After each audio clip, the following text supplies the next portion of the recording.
Hi friends, ಎಲ್ಲರಿಗೂ ನಮಸ್ಕಾರ. Welcome to the UK home cook channel. ನೀವೇನಾದರೂ ನಮ್ಮ ಚಾನಲ್ ಹೊಸದಾಗಿ ನೋಡ್ತಾ ಇದ್ದರೆ ಸಬ್ಸ್ಕ್ರೈಬ್ ಮಾಡ್ಕೊಳ್ಳಿ ಮತ್ತು ಬೆಲ್ಲೈಕನ್ನು ಪ್ರೆಸ್ ಮಾಡಿ. ಇವತ್ತು ನಾವು ತುಂಬಾ ಟೇಸ್ಟಿಯಾಗಿರುವ, ಎಲ್ಲರಿಗೂ ಇಷ್ಟ ಆಗುವಂಥ, ದೊಡ್ಡವರಿಂದ ಸಣ್ಣವರಿಗೂ ಇಷ್ಟ ಆಗುವಂಥ ಮಸಾಲ ಮ್ಯಾಗಿ ಮಾಡೋದನ್ನು ನೋಡೋಣ. ಇದಕ್ಕೆ ನಾನು 3 ಗ್ಲಾಸ್ ಆಗಷ್ಟು ನೀರು ಹೀಟ್ ಮಾಡಿ ಇಟ್ಕೊಂಡಿದ್ದೀನಿ. ಅದಕ್ಕೆ ಒಂದು 2 ಚಮಚ ಎಣ್ಣೆ ಹಾಕಿ, ಆಮೇಲೆ ಒಂದು 4 ರಿಂದ 5 ಪ್ಯಾಕೆಟ್ ಆಗೋಷ್ಟು ನೂಡಲ್ಸನ್ನು ಹಾಕ್ತಾಯಿದ್ದೀನಿ, ಮ್ಯಾಗಿ ನೂಡಲ್ಸ್. ಇದನ್ನು ಒಂದು 2 ನಿಮಿಷ ಬೇಯಿಸ್ಕೊಳ್ಳಿ. ಈ ಥರ ಜಾಸ್ತಿ ಬೇಯಿಸೋಕೆ ಹೋಗಬೇಡಿ. ಅದಾದಮೇಲೆ ಸ್ಟ್ರೈನ್ ಮಾಡ್ಕೊಳ್ಳಿ. ಇದಕ್ಕೆ ತಣ್ಣ ನೀರು ಹಾಕಿ, ಯಾಕೆಂದರೆ ಓವರ್ ಕುಕ್ ಆಗಬಾರ್ದು. ಸೊ ಅದಕ್ಕೆ ಪಿಚಿ ಆಗಬಾರ್ದು ಅಂತೇಳಿ ಒಂದು 2 ಚಮಚ ಎಣ್ಣೆ ಹಾಕ್ತಾಯಿದ್ದೀನಿ. ಇದನ್ನು ಕೂಡ ಚೆನ್ನಾಗಿ ಮಿಕ್ಸ್ ಮಾಡಿ, ಆಮೇಲೆ ಅದೇ ಸೇಮ್ ಕಡಾಯಲ್ಲಿ ಒಂದು 4 ರಿಂದ 5 ಚಮಚ ಆಗಷ್ಟು ಎಣ್ಣೆ ಹಾಕಿ, ಒಂದು 3 ರಿಂದ 4 ಕಟ್ ಮಾಡಿರೋ ಬೆಳ್ಳುಳ್ಳಿ ಹಾಕಿ, ಇವನ್ನು ಒಂದು 30 ಸೆಕೆಂಡ್ ಫ್ರೈ ಮಾಡಿ.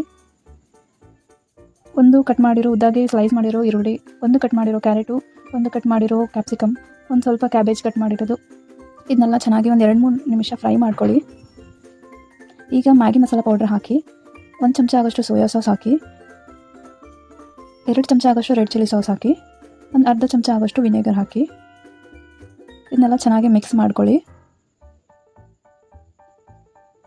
ಒಂದು ಸ್ವಲ್ಪ ನೀರು ಹಾಕಿ, ಇದನ್ನು 1 ನಿಮಿಷ ಕುದಿಯಕ್ಕೆ ಬಿಡಿ. ಈ ಥರ ಮಿಕ್ಸ್ ಮಾಡಿ ಕುದಿಯಕ್ಕೆ ಬಿಡಿ. ರುಚಿಗೆ ತಕ್ಕಷ್ಟು ಉಪ್ಪು ಹಾಕಿ, ಮತ್ತು ನಾವು ಬೇಯಿಸಿರೋ ನೂಡಲ್ಸನ್ನು ಹಾಕಿ ಜಂಟಲಾಗಿ ನಾವು ಮಿಕ್ಸ್ ಮಾಡ್ಕೋಬೇಕು. ಜಾಸ್ತಿ ಫೋರ್ಸ್ ಹಾಕಿ ಮಿಕ್ಸ್ ಮಾಡಬೇಡಿ, ಇಲ್ಲಾಂದರೆ ನಮ್ಮ ನೂಡಲ್ಸ್ ಏನಿದೆಯಲ್ಲ ಮುರಿದೋಗೋ ಚಾನ್ಸಸ್ ಇರುತ್ತೆ. ಈ ಥರ ಮತ್ತು ಒಂದು ಸ್ವಲ್ಪ ಕೊತ್ತಂಬರಿ ಹಾಕಿ ಚೆನ್ನಾಗಿ ಮಿಕ್ಸ್ ಮಾಡಿ. ನೋಡಿದ್ರೆ ಬಾಯಲ್ಲಿ ನೀರು ಬರ್ತಾ ಇದೆಯಲ್ಲ, ಇದು ಮಾಡಿ ಥರ ಮಾಡಿದರೆ ಎಲ್ಲರಿಗೂ ಇಷ್ಟ ಆಗುತ್ತೆ. ನೀವು ನಿಮ್ಮ ಮನೇಲಿ ಒಂದು ಸಲ ಮಸಾಲ ಮ್ಯಾಗಿ ಈ ಥರ ಟ್ರೈ ಮಾಡಿ ನೋಡಿ. ಈ ರೆಸಿಪಿ ನಿಮಗೆ ಇಷ್ಟ ಆದರೆ ಲೈಕ್ ಮಾಡಿ, ಶೇರ್ ಮಾಡಿ, ಕಮೆಂಟ್ ಮಾಡಿ.